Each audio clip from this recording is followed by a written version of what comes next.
So just a quick one there. I was watching the Rob Ager video about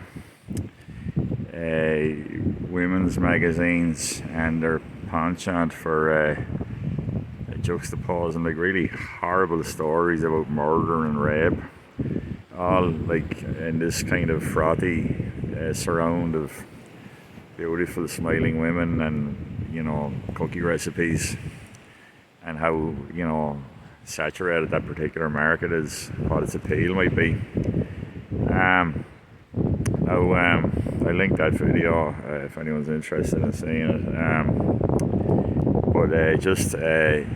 It's a subject he's touched on before.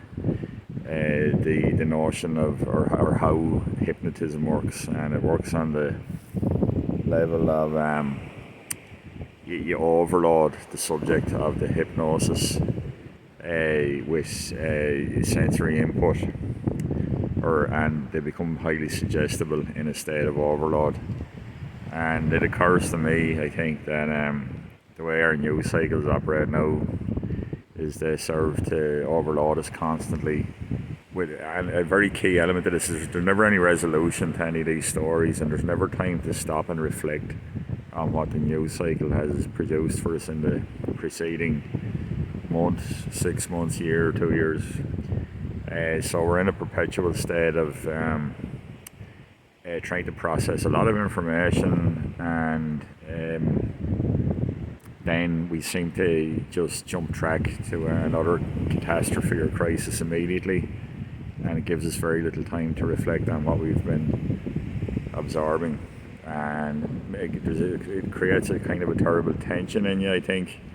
But also it'll soften you up for a lot of messaging and advertising, narrative crafting, which I suspect strongly is part of the reason why news and messaging is delivered to us in the manner that it is now delivered to us. Is there anything we can do about that? I truly don't know.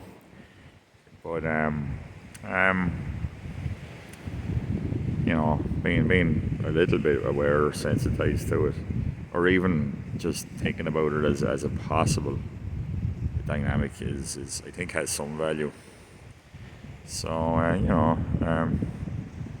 just pondering that, standing in 1 degree above freezing here on the shoreline, lovely little crescent moon, and the sun setting over the top. So not very bucolic, if that's the right word, probably isn't.